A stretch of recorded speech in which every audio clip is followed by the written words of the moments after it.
Praise the Lord. Let's have a word of prayer.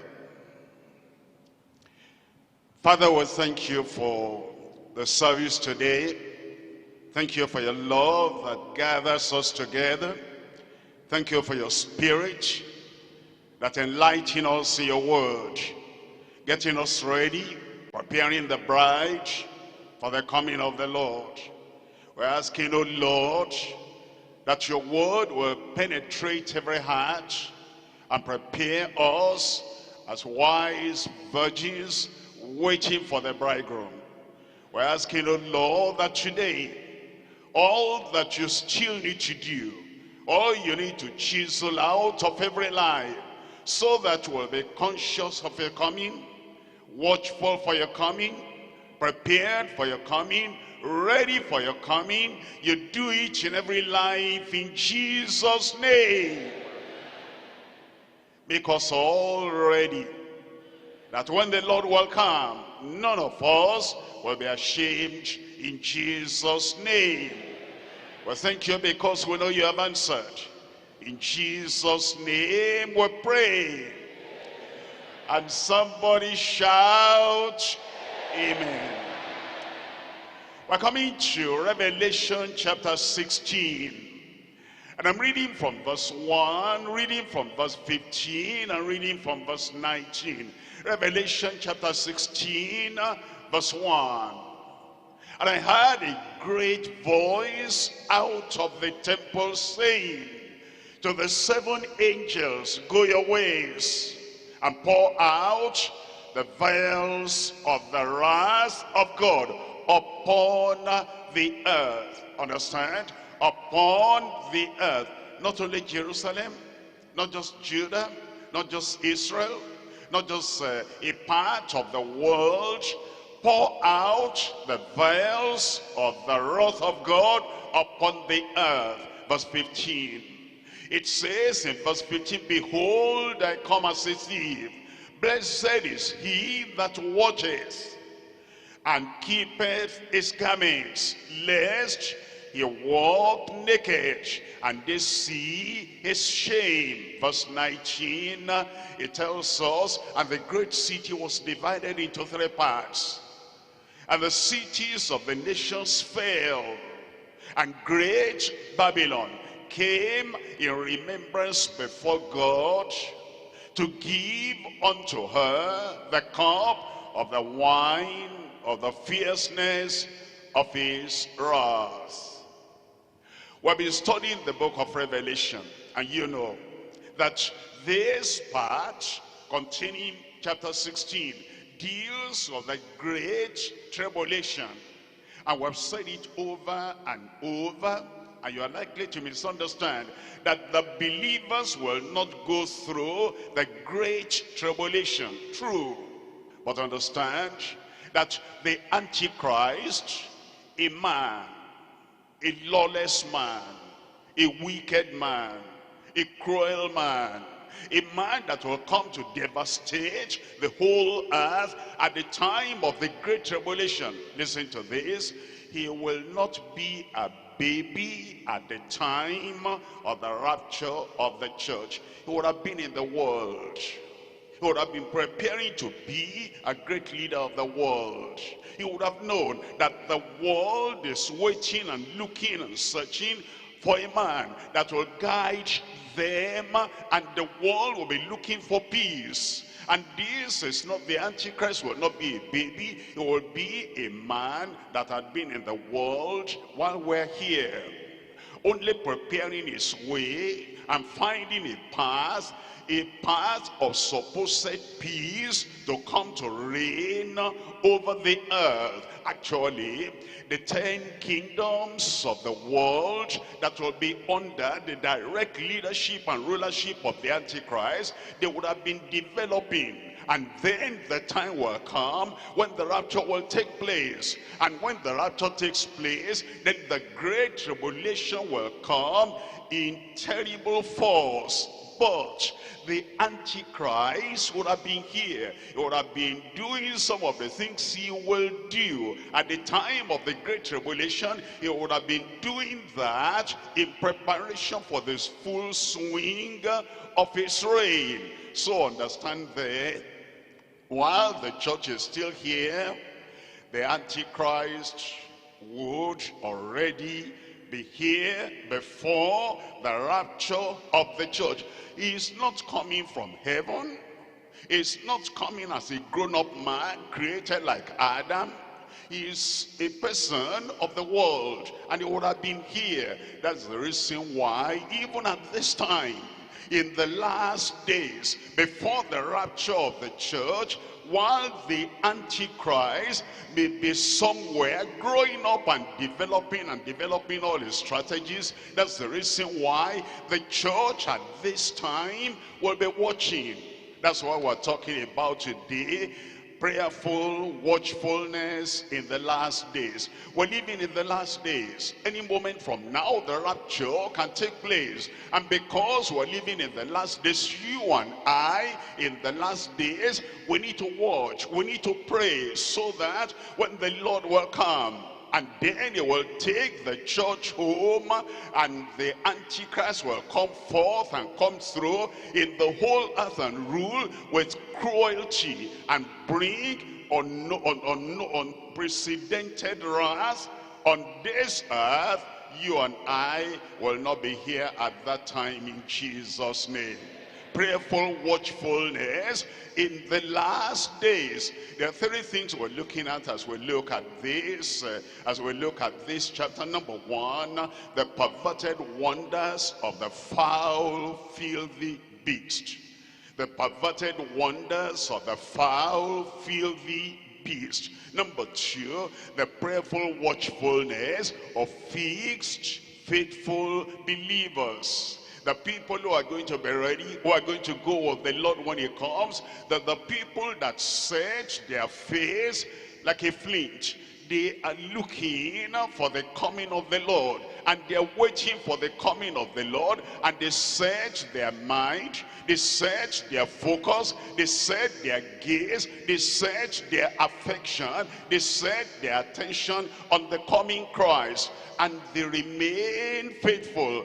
Not the people who are wishy-washy believers, the people you don't know where they are, one leg in the world and one leg in the church. The people you don't know, they have one mind for the world and the other part of their mind for heaven. The people who are going to get ready for the rapture, for the coming of the Lord, are the people who are faithful, focused, and fixed believers, waiting for the coming of the Lord. Number three, the punishable wickedness of falling, forsaking Babylon.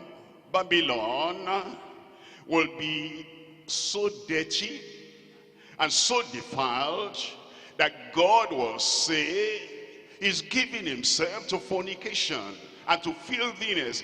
Ephraim, in this case Babylon now, is devoted, is given to idols and filthiness. Let him go, forsaking of God, and then it will fall woefully. It says the punishable wickedness of falling, forsaking Babylon. Number one is the perverted wonders of the foul, filthy beast. We're coming back to Revelation chapter 16, and I'm reading from verse 1. Revelation chapter 16, we're looking at verse 1. As we look at this section, the perverted wonders of the foul, filthy beast, there are three things we're looking at. Number one, unavoidable punishment for lawless worshippers. The people of the world will be lawless. The people of the world will be disorderly. The people of the world will be adamant in their rebellion against God, and they will worship the beast, and their punishment will be unavoidable. Number two, undisclosed power. of lying wonders. There'll be lying wonders, deceptive miracles that the beast will perform, the false prophet will perform, but the world will not know about the source of those wonders, signs, and miracles, undisclosed to them. And because of that, they will fall for the power of the Antichrist. Number 3, unendurable plagues, something man cannot endure, unbearable, unendurable plagues for lustful wanderers. There'll be people that we're wondering about. They'll wander from this assembly to that assembly. There will still be church in quotes. At the time when the Great Tribulation begins, there will still be a kind of worship. You see, when the true church is gone, the militant church, the triumphant church, when that church is gone, the nominal church will still be on earth, and that nominal church will still be carrying on religion as usual. And then those who are wandering about because of the plagues, because of the pain, and because of the terrible things happening in the world, they wander from here to here, but they aren't going to find anything at all that will bring any ease for them. But they will have unendurable plagues because they are lustful wonders. Let's come to Revelation chapter 16. I'm reading from verse 1. Look at verse 1. It says, "And I heard a great voice out of the temple saying to the 7 angels, 7 angels, go your ways and pour out the vials of the wrath of God upon the earth." All the 7 angels will pour out the vials upon the earth. Look at the first angel in verse 2.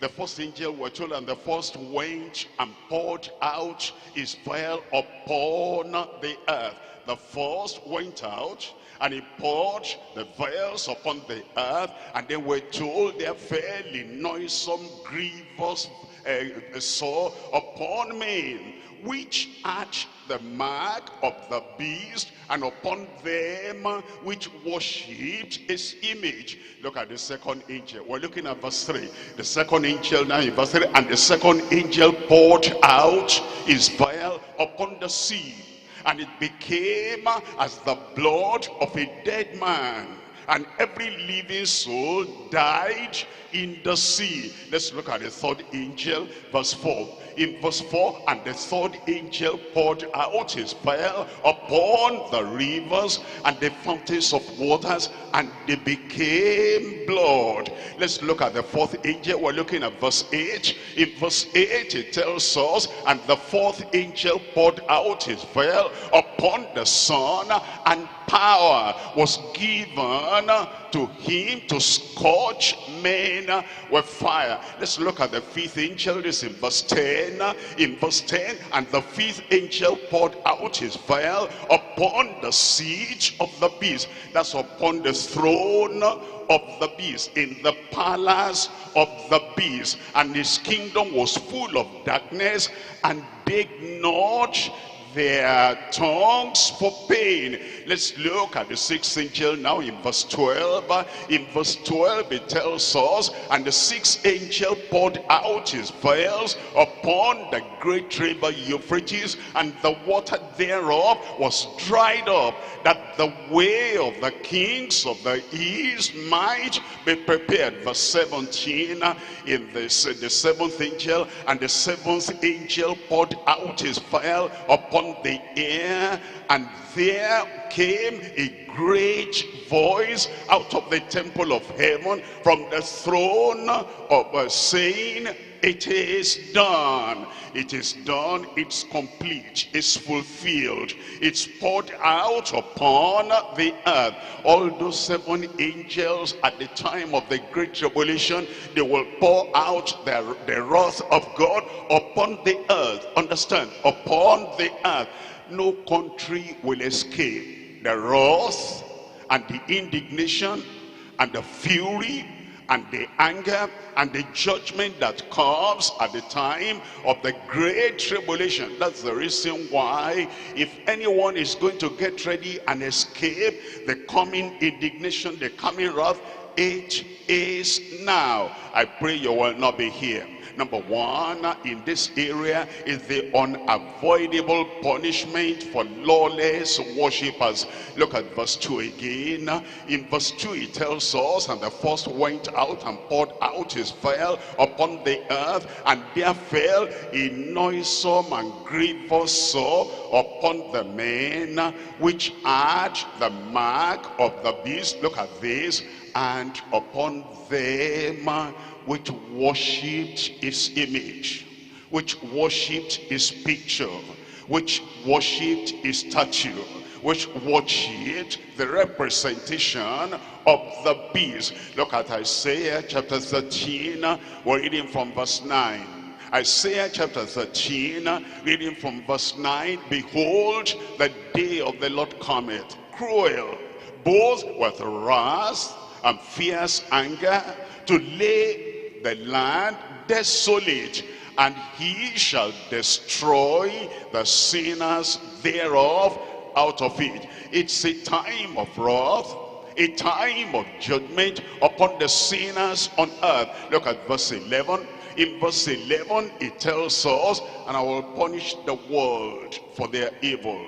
Some people say the time of the great tribulation will be a limited time, a limited pouring out of the wrath of God upon a limited section of the earth. Not so, not so. Look at that verse 11. I will punish the world for their evil.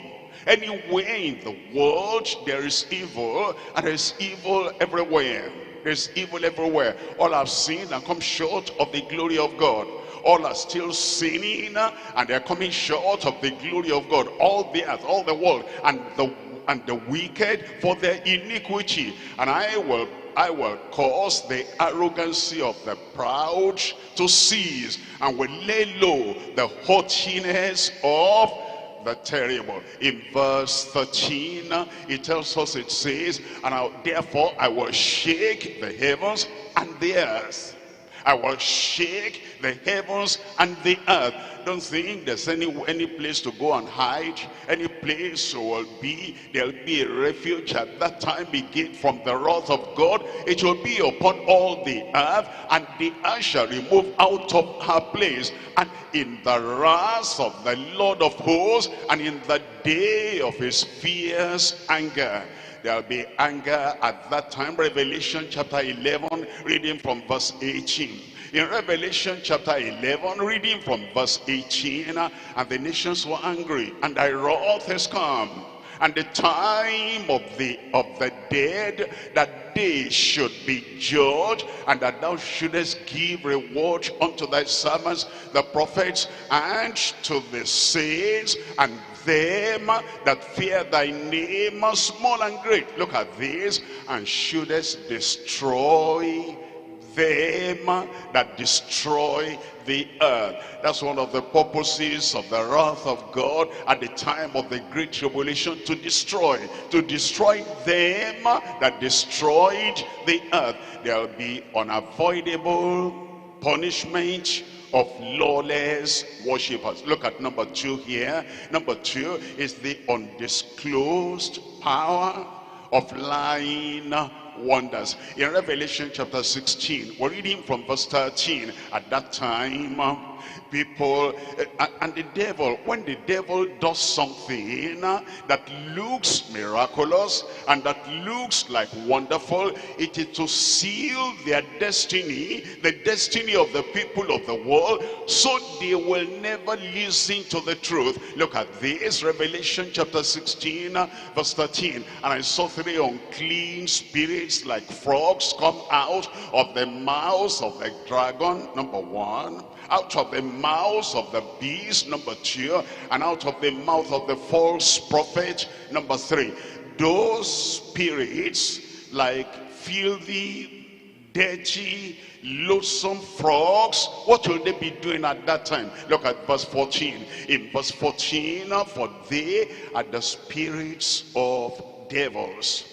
They are the spirits of devils working miracles. You know, there are people that don't have any discernment at all. And because the undisclosed power of Satan is working there and working there, they're saying, well, miracle is miracle. Wonders are wonders. And I don't want to, you know, die like this and perish like this. Look at the problem I have. And they have been praying. You know, the kind of prayer they're praying is not soulish prayer. It's not spiritual prayer. It's not fervent prayer. It's not something that cuts deep into their heart. It's a superficial prayer that lies on the surface of the sea of their problem. And because of their superficial prayer not being answered, they say they hear miracle is over there. Miracle is over there. What's the source of the miracle? And what's the foundation of that miracle? And what's the channel of that miracle? They will not find out. But it says in this verse 14, for they are the spirits of devils working miracles, which go forth unto the kings of the earth. Of the earth. Every time it mentions the events and the devastations and the deceptions in this period of tribulation time, it says of the earth and of the whole world, to gather them to battle that great day of God Almighty. Now, the miracles of Christ will not point anybody to fight God. The miracles of Christ will not call anybody to fight sound doctrine. The miracle that Christ performs will make people to believe and to surrender and to give their lives to the Lord and to worship the true God and to turn away from the dead idols. But the miracles of the devil, the miracles of the false personalities, of the evil spirit, is to gather the people together, seal their mind, harden their heart to fight against the day of God Almighty. Jesus already warned us that in the last days, when it's about to come, that the spirit of the Antichrist will already be at work, and there will be all those false, deceptive, pseudo miracles, signs and wonders. In Matthew chapter 24, reading from verse 24. Matthew chapter 24, reading from verse 24. Here is the prediction, the prophecy of the Lord Jesus Christ. For there shall arise false Christs and false prophets, and shall show great signs. Jesus said they will show great signs and wonders, in so much that if it were possible, they shall deceive the very elect. The miracles that deceive the heart, the miracles that distract the heart, the miracles that turn away the heart from the Almighty God and from salvation, that's not of God. The miracle that turns away the heart from holiness and righteousness and from salvation from the Savior, that's not of God. That if it were possible, they shall deceive the very elect. In verse 25, Jesus said, behold, I have told you before. I pray you'll not be deceived. I will not be deceived. Look at 2 Thessalonians chapter 2, reading from verse 9. 2 Thessalonians chapter 2, reading from verse 9. It tells us about what will happen at that time of the great tribulation. But remember that mystery of iniquity is already at work even now, even before the coming of the Lord. Even him who's coming is after the working of Satan with all power and signs and lying wonders, deceptive wonders. Wonders that will lead souls away from the Lord. In verse 10, it says in verse 10, and with all deceivableness of unrighteousness in them that perish, because they received not the love for the truth, that they might be saved. There are people that say, well, what am I looking for? You talk to them about salvation, they say, I don't need that. You talk to them about holiness, without which no man shall see the Lord. They say, what do I need that for? I have miracles already. I have signs already. Any sign, any wonder, any miracle that turns the heart of a man away from salvation, that's lying wonder. That's a wonder that wants the people to perish. Look at verse 11. In verse 11 it says, for this cause God shall send them strong delusion, or allow them to go their way, that they should believe a lie. Miracles that come with lying wonders, miracles that come with deceiving doctrine, miracles that come with lies of the devil, and they believe a lie. In verse 12 it says that they all might be damned who believed not the truth, but had pleasure in unrighteousness. Look at number 3. In number 3 it's talking about unendurable plagues for lustful wanderers. And look at Proverbs chapter 21 verse 16. Proverbs chapter 21, reading from verse 16, it says, the man that wandereth out of the way of understanding shall remain in the congregation of the dead. The man that wanders out of the way of understanding, he goes away from where salvation is preached, where the gospel is declared, where the good news of Christ of Calvary is made plain. He goes out, he's wandering about, and now he is in the congregation of the dead, that the sound of the gospel cannot penetrate the ears anymore, and the light of the gospel cannot be bright before him anymore, and the sound doctrine that prepares us for the coming of the Lord is not relevant to him anymore. He faces the danger of perishing, and he's going to have unendurable plagues. Look at 1 Timothy chapter 5, I'm reading from verse 12. 1 Timothy chapter 5, reading from verse 12. Having damnation because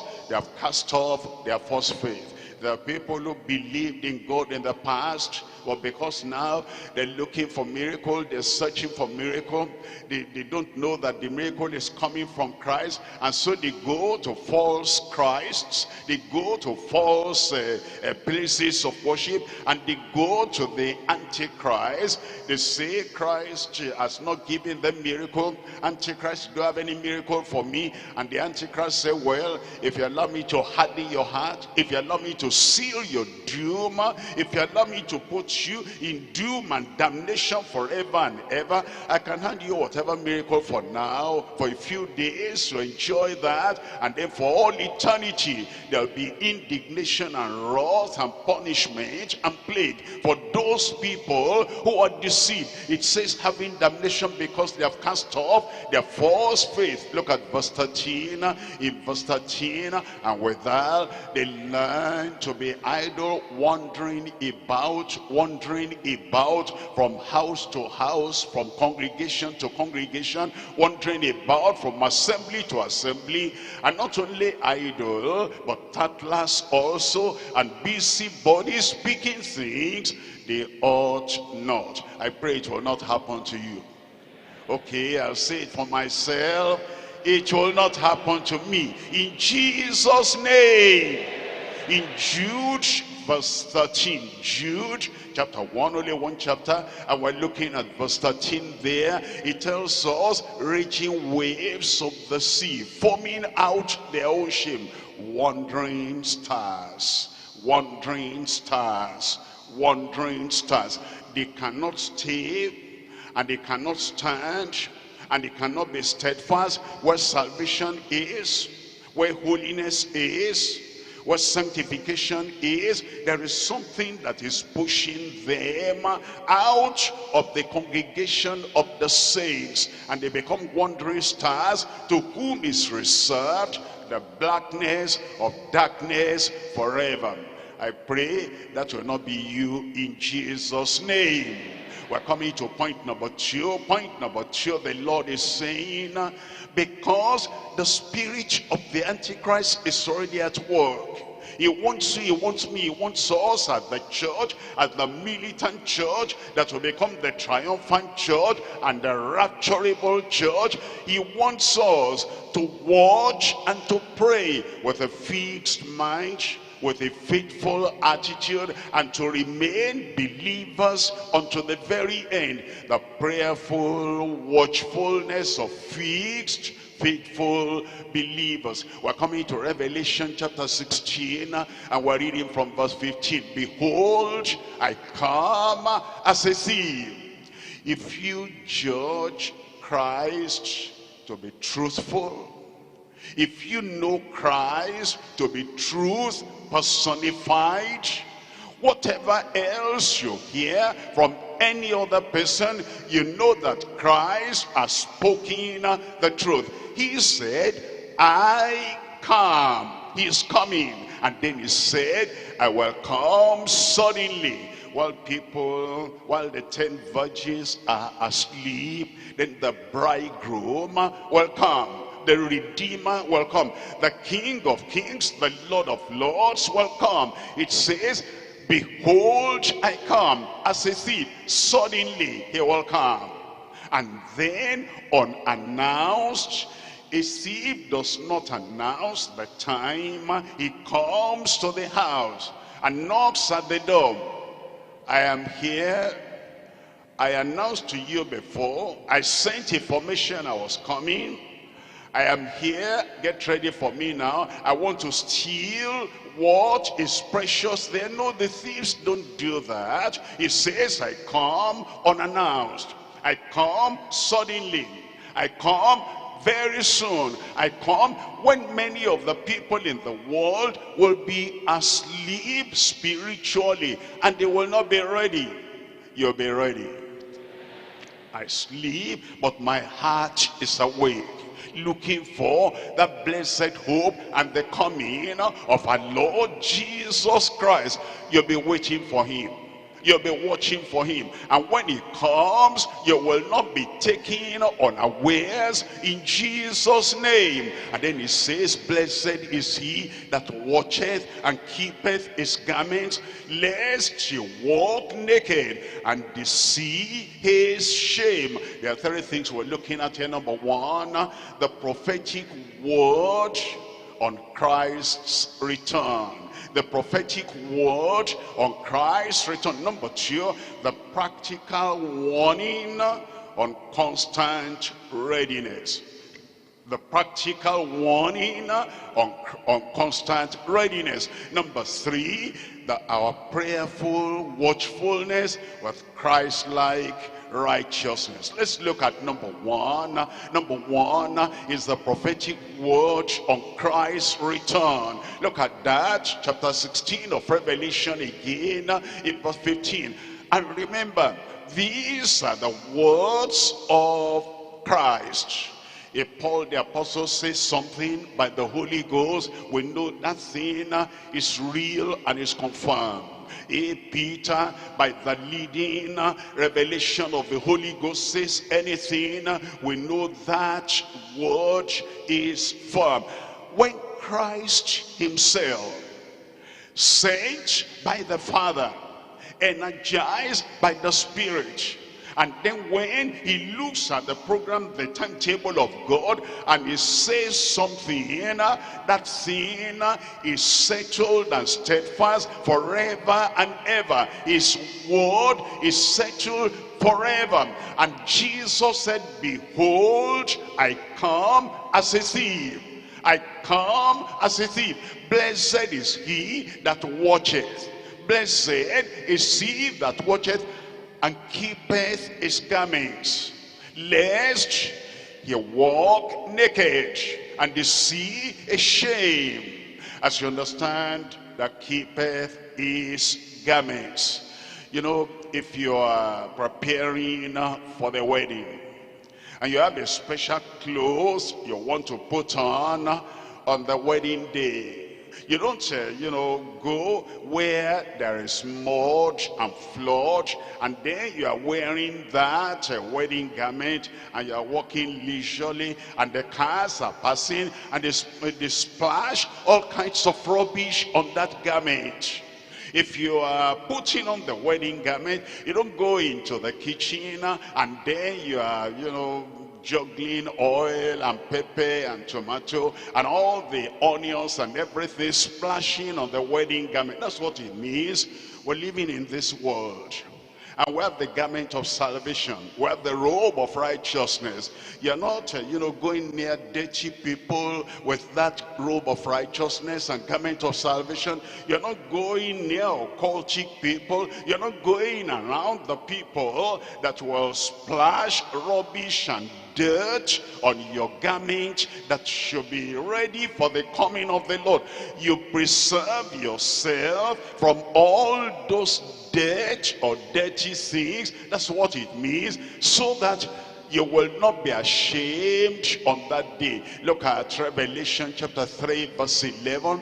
In Revelation chapter 3, we're looking at verse 11, the prophetic word on Christ's return. It says, behold, I come quickly, I come very soon. Hold that fast which thou hast, that no man take thy crown.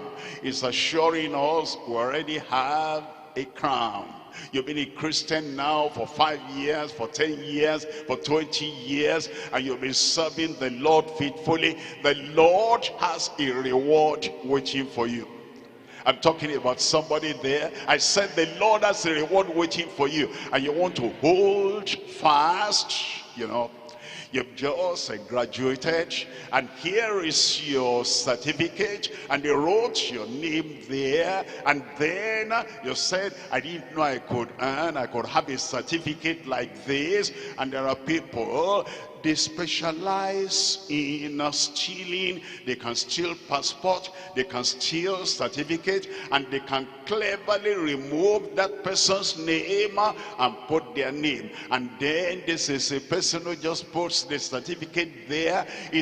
Is labored, is studied, is worked hard for that certificate, and he puts it there. He's so happy, he's so joyful, and he thinks everybody is happy and delighted with him. And then while he's turning away, somebody steals the certificate. Satan will not steal your certificate of entry into heaven.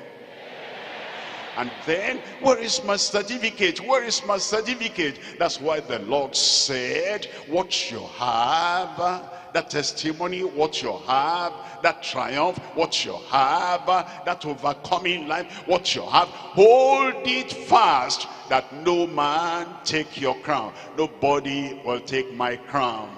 We're looking at Revelation chapter 22 verse 7. Revelation chapter 22, I'm reading from verse 7. It says, behold, I come quickly. Now, if Jesus said something once, that's important.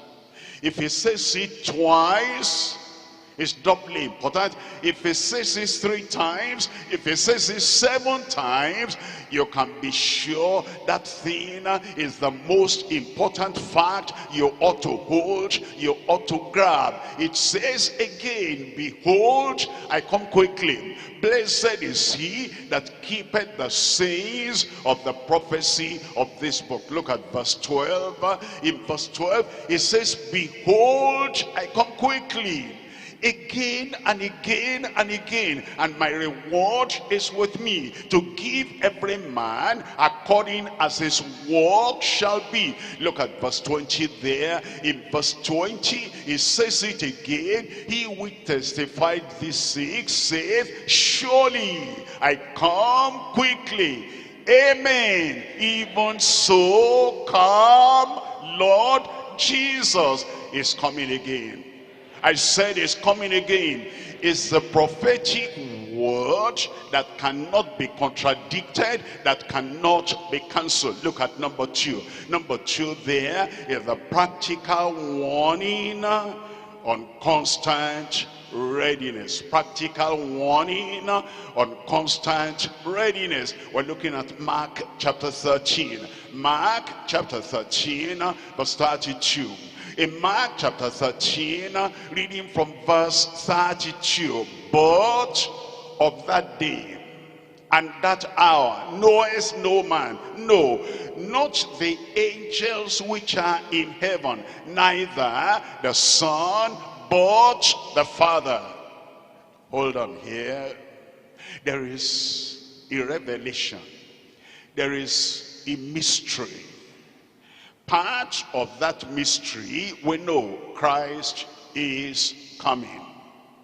Part of that mystery, we know very soon, suddenly, unannounced, he will come. And then there is one part of that mystery that is not known to any king, any ruler, any leader in the world, not known to any prophet, any preacher, any pastor, any apostle on earth, not known to any angel, Gabriel or Michael in heaven, not known even to the Holy Ghost, even to Christ, but only the Father has a monopoly of that fact, and he keeps that fact.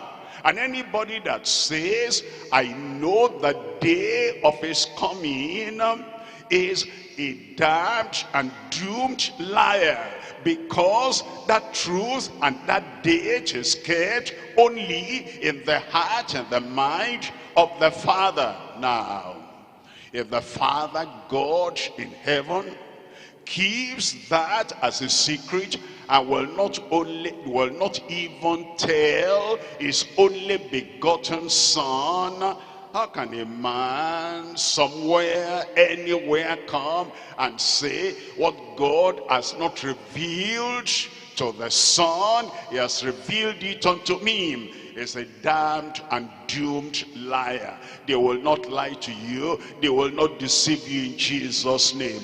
But of that day and that hour knoweth no man, no, not the angels which are in heaven, neither the Son, but the Father. Verse 33. In verse 33, take ye heed and watch and pray, for ye know not when the time is. That's what calls us to constant readiness. In verse 34, it tells us, for the Son of Man is as a man taking a far journey, who left his house and gave authority to his servants, and to every man his work.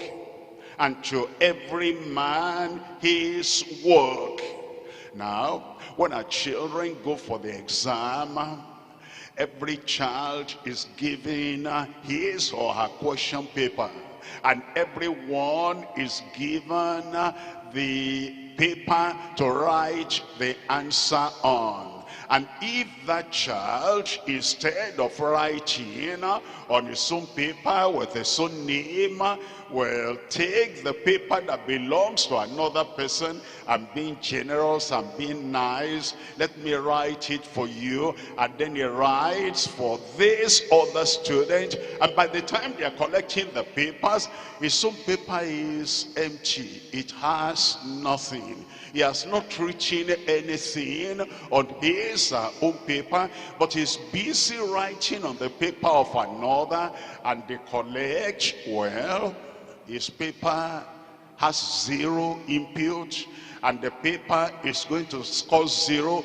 He may be intelligent, he may be energetic, she may be a kind of generous, whatever, but there is 0 entry into his paper, and it's going to have 0. What am I saying? The Lord has given every believer, every child of God, his work. And if there is a believer that will not concentrate on his work and is busy on the work of another person, on the assignment given to another person, and is busy and is sweating and doing what belongs to others, but his own record is empty, is not interested in what God has given him, he records 0 and is going to score 0, and there'll be no reward on the final day. I will not be a foolish worker. I said I will not be a foolish worker. You allow the others to do their job, and then you concentrate on your job, because the Son of Man is as a man taking a far journey, who left his house and he gave authority to his servants, and to every man his work, and commanded them, the porter, to watch. Verse 35, in verse 35, watch ye therefore, for ye know not when the master of the house cometh, if at evening, or at midnight, or at cock-crowing, or in the morning. Look at what Jesus is saying there. He's saying you don't know when the Lord will come. He says in that verse 35, it says at evening, when the day's work is over.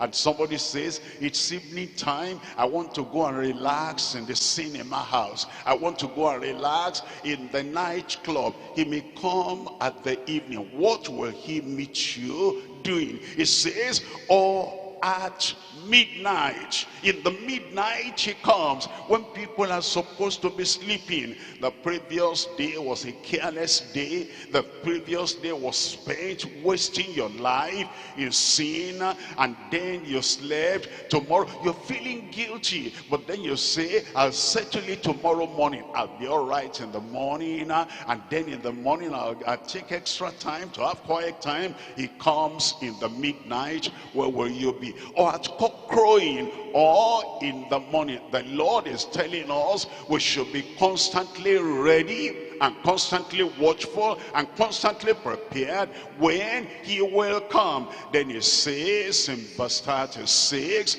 it says, lest coming suddenly he find you sleeping spiritually. Verse 37, it says, what I say unto you, my immediate apostles, I say unto all, watch. Well, watch. You will watch, so that that day will not come upon you unawares, in Jesus' name. We're coming to Luke chapter 21. We're reading from verse 36. Luke chapter 1, reading from verse 36. It tells us, watch ye therefore and pray always. Watch ye therefore and pray always. What does that mean? Temptation comes, don't talk, watch, pray. Trial comes, something pinches you, something irritates you, something wants to wake up the dead beast and the dead lifestyle in you, to get angry and then to make your feast and then to fight. Don't do that. Watch and pray. At every time when the tendency and the breeze of the world may come upon you to react like the people of the world and to get ready to fight it out and to forget about your Lord's coming, watch and pray always. Sometimes when you're happy, you misbehave. Sometimes when you're happy, when some people are happy, they go to drink, they're excited, and because of their excitement they forget themselves. At that time when good things happen and you have the tendency of becoming careless and speaking flippantly because you're happy, watch ye therefore and pray always, that ye may be accounted worthy to escape all these things that shall come to pass, and to stand before the Son of Man. You will be ready. Say, I will be ready.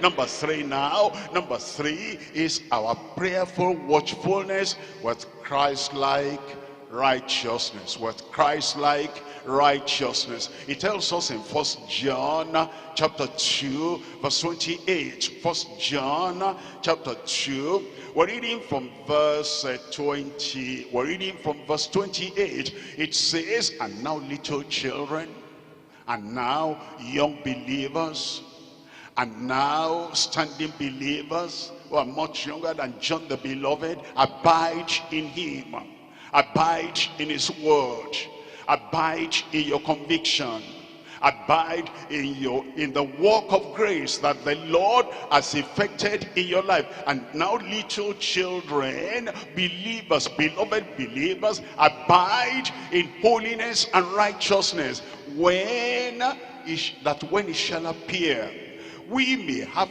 confidence and not be ashamed at his coming. There are people who will be ashamed when he comes. They'll be ashamed because they're not ready. They'll be ashamed because they're like foolish virgins. They'll be ashamed because something pulls them down. The load of sin, the weight of sin, their besetting sin pulls them down. They'll be ashamed because they are careless. They'll be ashamed because when they could have gotten ready and be washed and be cleansed in the blood of the Lamb, they were not ready. But it says, little children, abide in him, abide in everything he has done in your life, that when he shall appear, we may have confidence and not be ashamed before him at his coming. I pray you will not be ashamed. Look at verse 29. In verse 29, if ye know that he is righteous, ye know that everyone that doeth righteousness is born of him. 1 John chapter 3 verse 1. In 1 John chapter 3 verse 1, it says, behold, what manner of love the Father has bestowed upon us, that we should be called the sons of God.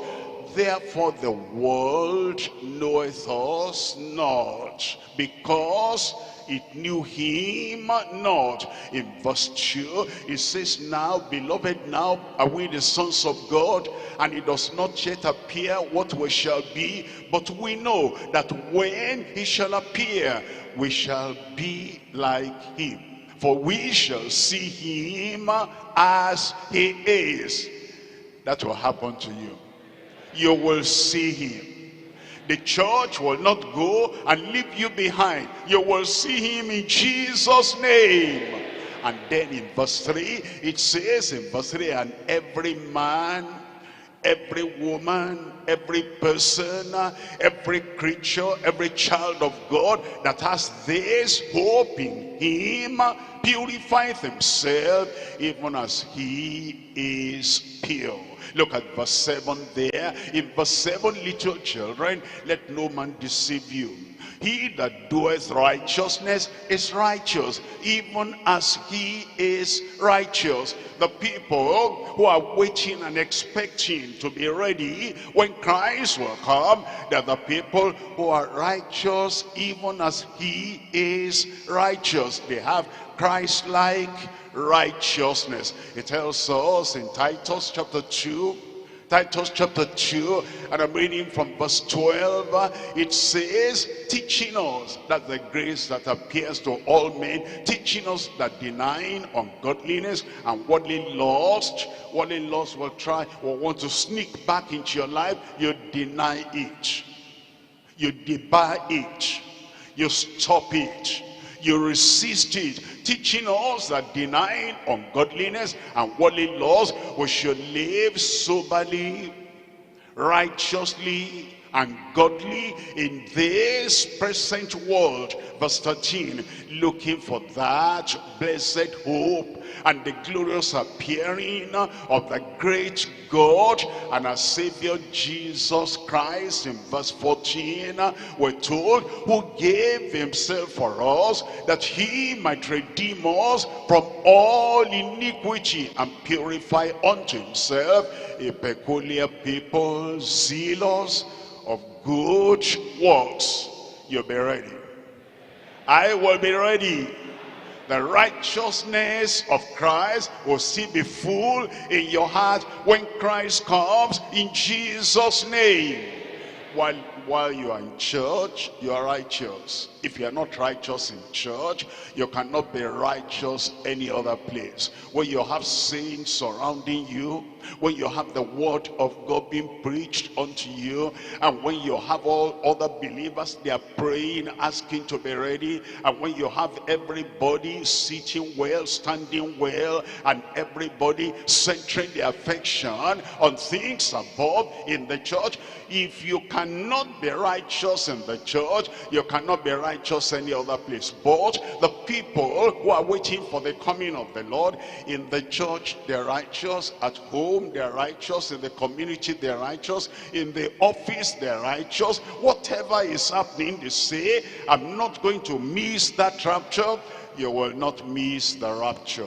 In 2 Peter chapter 3 verse 11, 2 Peter chapter 3, we're looking at verse 11. It says, seeing then that all these things shall be dissolved, what manner of persons ought ye to be in all holy conversation and godliness? And then in verse 12 it says, we're looking for and hasting unto the coming of the day of God, wherein the heavens being on fire shall be dissolved, and the elements shall melt with fervent heat. But then he tells us in verse 13, it says, nevertheless we, according to his promise, look for new heavens and a new earth, wherein dwelleth righteousness. And then in verse 14 it says, wherefore, beloved, seeing that ye look for such things, be diligent, that ye may be found of him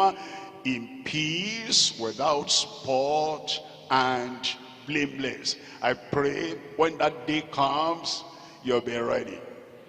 If there's going to be any number one to be ready, you'll be the number one to be ready in Jesus' name.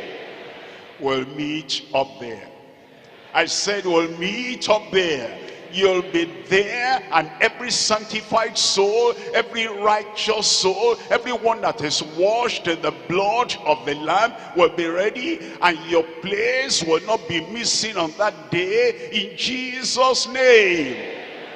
When he comes, which nobody knows, because he can come anytime, when he comes, sanctification that you have will be intact in Jesus' name. And the holiness and the righteousness you have will be intact in Jesus' name.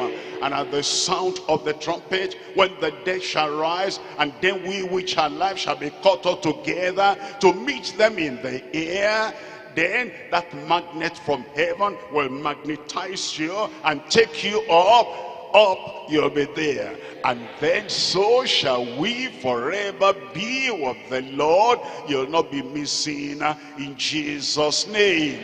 Now point number 3, after we are gone, something will happen over here in the world. The punishable wickedness of falling, forsaking Babylon. Look at Revelation chapter 16 verse 19.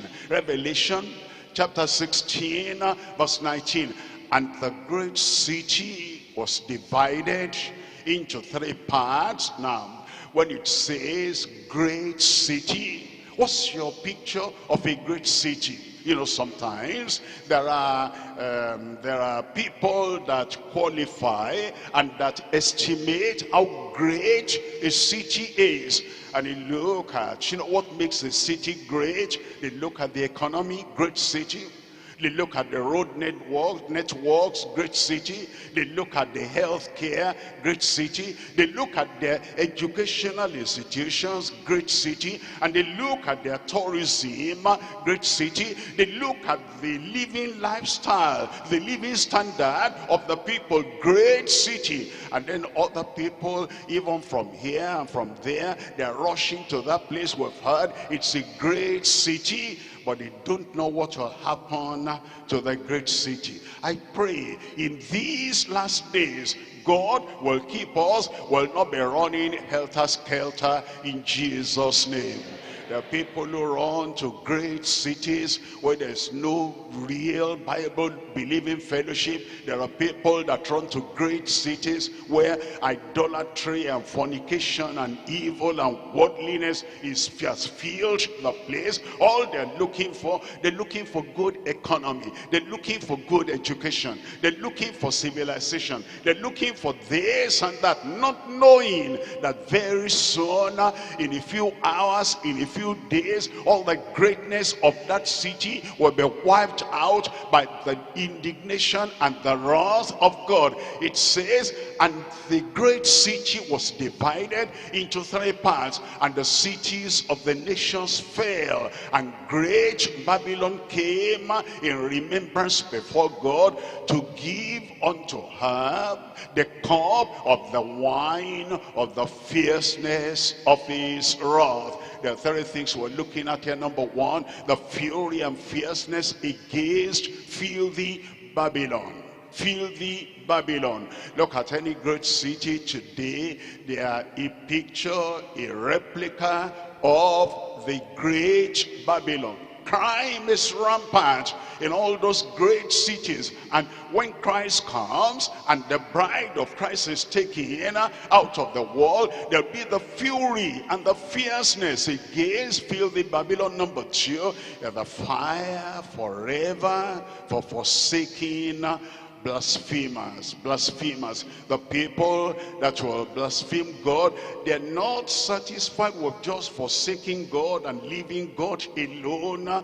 They recognize God is there in heaven, and all their punishment is coming from that great God, and the fury and the fire is coming from that great God, and they will be blaspheming, and the Lord will forsake them, and then they'll face the fury of the fire forever and ever. Number 3 is the faith and the faithfulness of firm believers. The believers who say, the sea may rage, we're firm believing the Lord, and the storm may come, but we're firm in believing the Lord. Persecution, trial, and temptation may come, but we're firm and focused and fixed in believing the Lord, and we're going to abide in the Lord forever. Those people, you will never be confounded. You will never be ashamed, and the glory of God will be upon your life, and when you will come, you'll not be found wanting in Jesus' name. I thought the church will give a good amen. Number one is the fury and fierceness against filthy Babylon. Filthy Babylon. Look at Isaiah chapter 13. We're reading from verse 19. Isaiah chapter 13, and we're reading from verse 19. And Babylon, the glory of the kingdoms and the beauty of the Chaldeans' excellency, shall be as when God overthrew Sodom and Gomorrah. The fury will come, the fierceness of the wrath of God will come upon filthy Babylon, and Babylon will be as Sodom and Gomorrah. Look at Revelation chapter 19 verse 15. Revelation chapter 19, reading from verse 15. And out of his mouth goeth a sharp sword, that with it he shall smite the nations, and he shall rule them with a rod of iron, and he treadeth the winepress of the fierceness and the wrath of God. It will be terrible on the earth, but thank God you will not be here at that time. Number 2 here, number 2 is the fire forever for forsaking blasphemers. In Revelation chapter 16 verse 20, Revelation chapter 16, reading from verse 20, and every island fled away, and the mountains were not found. In verse 21, it says, and there fell upon men great hail out of heaven, every stone about the weight of a talent, and men blasphemed God. Men blasphemed God. Can you think about those who are under divine chastisement, divine wrath? divine indignation and divine anger, and the judgment of God is falling upon them. The first angel had poured the veil, the second, the third, and the fourth, and the fifth, and the sixth, and the seventh, pouring their wrath, and the water is affected, and the air is affected, and the ground is affected, and the sun is affected, and the scorching men, and punishment is coming from every direction, and hails are also coming upon them, and striking them down, and crushing them.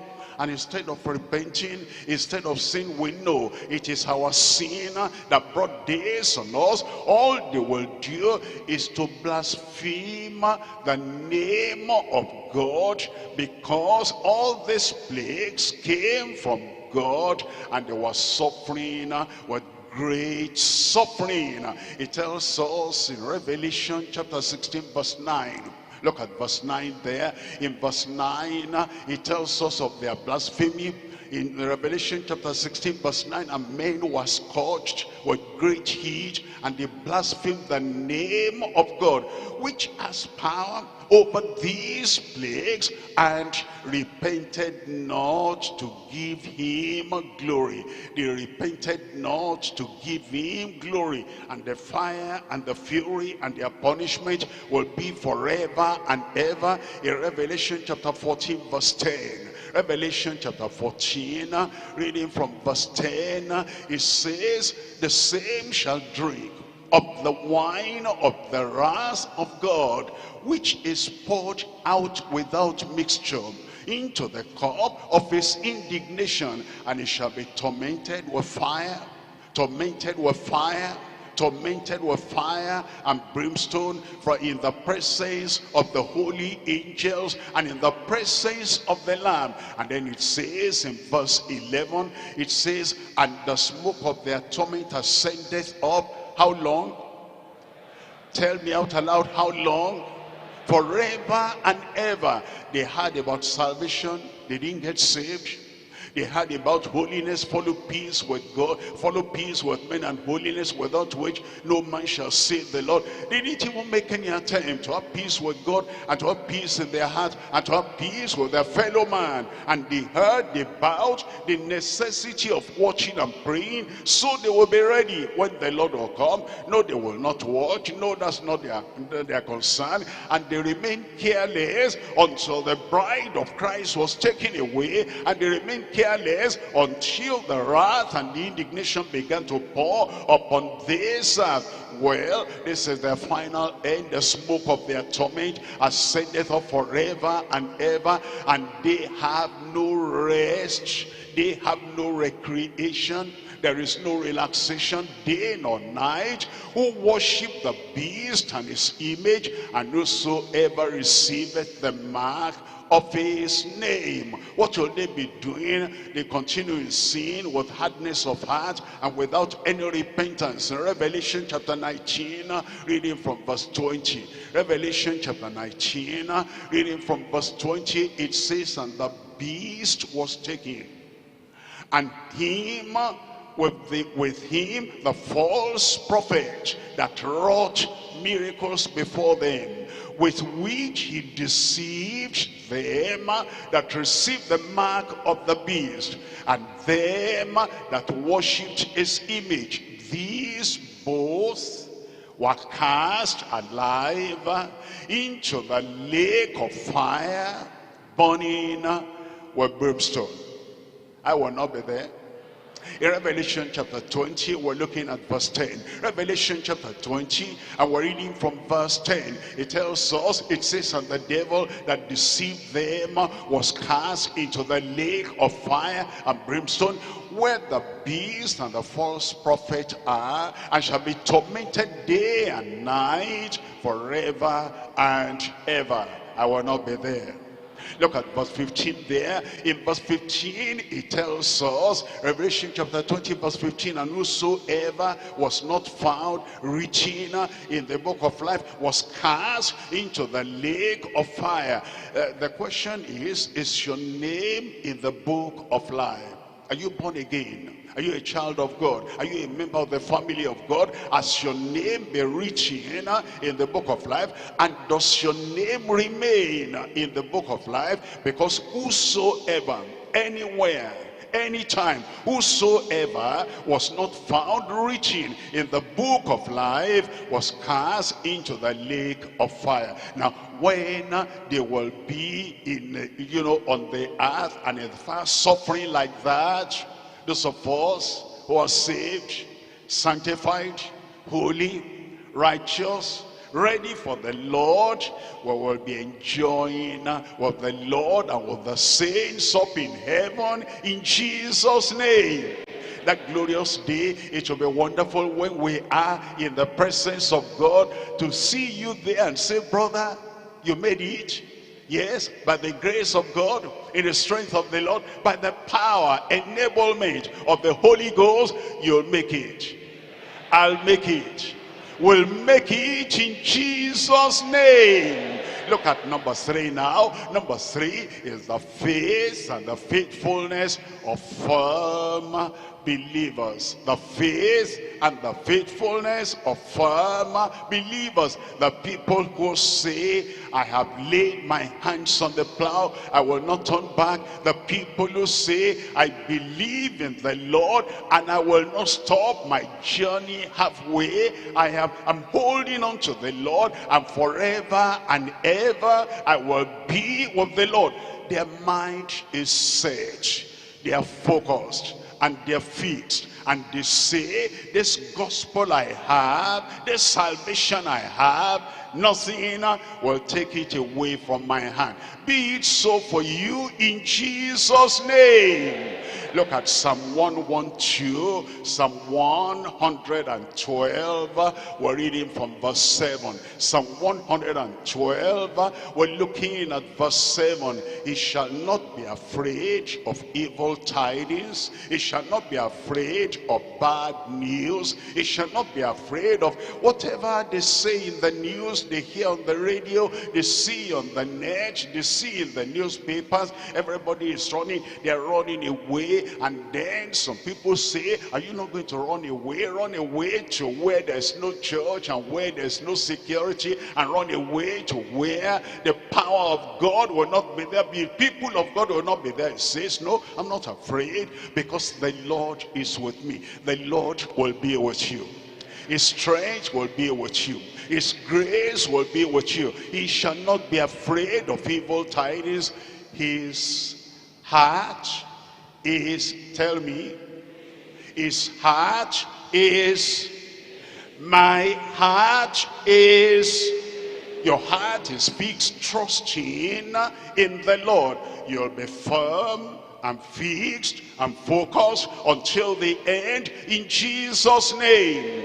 Psalm 57, I'm looking at verse 7. Psalm 57, we're looking at verse 7. It says in verse 57, verse 7, my heart is fixed, O God, my heart is fixed. The wind is blowing, the tempter is tempting, the trials are multiplying, and the situation of the world is going from bad to worse. All the same, my heart is fixed, oh God, my heart is fixed. We're looking at Psalm 108 verse 1. Psalm 108, we're looking at verse 1. It says, oh God, my heart is fixed. I will sing and give praise even with my glory. Whatever may be happening, your heart will remain fixed until the very end in Jesus' name. This gospel you have discovered and this gospel you possess, nothing will take it away from your life and from your heart in Jesus' name. Isaiah chapter 50, I'm reading from verse 7. Isaiah chapter 50, we're looking at verse 7. It says, for the Lord God will help me. The Lord God will help me. Looks like I'm the only one in the house today. The Lord God will help me. In a time of trial, he will help you. In a time of temptation, he will help you. In a time when everybody is running up and down, helter-skelter, the Lord will help you. In the time when everybody is collapsing because of the challenges upon them, the Lord will help you. Look at that again, Isaiah 50 verse 7. For the Lord God will help me, therefore shall I not be confounded. I will not be confused. I will not be confounded. I will not be conquered. I will not be defeated. I will not be trampled on. I will not be denied. I've lost my people. It says, therefore, because the Lord will help me, therefore I will not be confounded. Therefore have I set my face like a flint, and I know that I shall not be ashamed. When Christ comes, you will not be ashamed. When the trumpet sounds, you will not be ashamed. And when the angels welcome the saints to heaven, you will be present there. You will not be ashamed in Jesus' name. When Christ divides the sheep from the goat, and then he says goat will go to the other side, but the sheep and the children of God and the saints of God will go up with him, you will be there. You'll not be ashamed in Jesus' name. Congratulations, happy time for you, and the grace of God multiply in your life, in this life, in any time, every time. You will not be ashamed in Jesus' name. What are you? I will not be ashamed. What are you? I will not be ashamed. What are you? I will not be ashamed. Satan will not catch you. Evil will not catch you. Demons will not catch you. Temptations will not catch you. The trials will not catch you. You will not fade off, and you will not die in the middle of the road. The Lord is coming. He will help you. He will help you. And you set your face as a flint, and you say, I will make it. And you'll not be ashamed forever and ever in Jesus' name. Open your mouth and talk to the Lord in prayer. You will not be ashamed. You will not be confounded. You will not be confused. You will not be conquered. And you will not be defeated. The Lord will hold you unto the very end. Cry to the Lord. Whatever grace you need, whatever power you need, whatever enablement you need, here is your day. He will prepare you, and you will not be ashamed.